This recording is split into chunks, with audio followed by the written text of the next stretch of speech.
யாரும் இல்லை என்று சொல்கின்றேன். உங்களுக்கு உங்களின் பெருமையை நினைவூட்டவே இந்த மாநாடு. நீங்கள் அனைவரும் நலமாக இருக்க வேண்டும். இங்க வந்திருக்கும் குழந்தைங்க, பெரியவங்க, இளைஞர்கள், இளம் பெண்கள், இளம் சிங்கங்கள், உங்களையெல்லாம் பார்க்கும் பொழுது தோன்றது ஒன்றுதான்.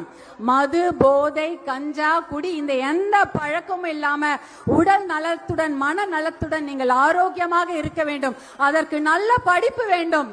இன்றைய சூழ்நிலையில் படிப்புக்கு நிறைய பணம் இருந்தாதான் படிக்க முடியும். வேலை வாய்ப்பு என்பது மிகவும் கம்மி. நல்ல வேலையும் கிடைப்பதில்லை. அரசு வேலை என்பது இல்லவே இல்லை. புதிய ஆசிரியர்களை நியமிப்பதில்லை. புதிய போக்குவரத்திற்கு காவலர்களை எடுப்பதில்லை. நிறைய விஷயங்களுக்கு ஆள் பற்றாக்குறை அரசு துறையில் இருக்கிறதுனால அரசு வேலை என்பது இல்லை. இதற்காகத்தான் இடஒதுக்கீடு நாம் கேட்டுக்கொண்டிருக்கின்றோம். இந்த நிலைமை நீடிக்க கூடாது. நீங்கள் எல்லாம் நன்றாக படிக்க வேண்டும், நல்ல வேலையில் அமர வேண்டும், சுய தொழில் செய்ய வேண்டும். ஏதாவது ஒரு படிப்பையும் மீறி ஒரு தனித்திறமைகளை வளர்த்துக் கொள்ள வேண்டும். முனைப்புடன் செயல்பட்டால் கண்டிப்பாக நல்ல எதிர்காலம் இருக்கின்றது.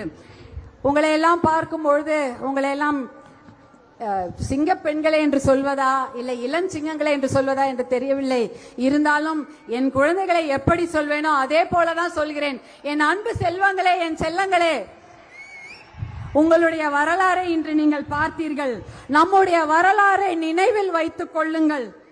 நீங்களும் நாமும் சேர்ந்து மீண்டும் ஒரு வரலாறை படைப்போம், மீண்டும் ஒரு வெற்றி வரலாறை படைப்போம் என்று எழுச்சியுடன் வீரத்துடன் கூறிக்கொண்டு உங்களிடமிருந்து அன்போடு விடைபெற்றுக் கொள்கின்றேன். நன்றி, வணக்கம்.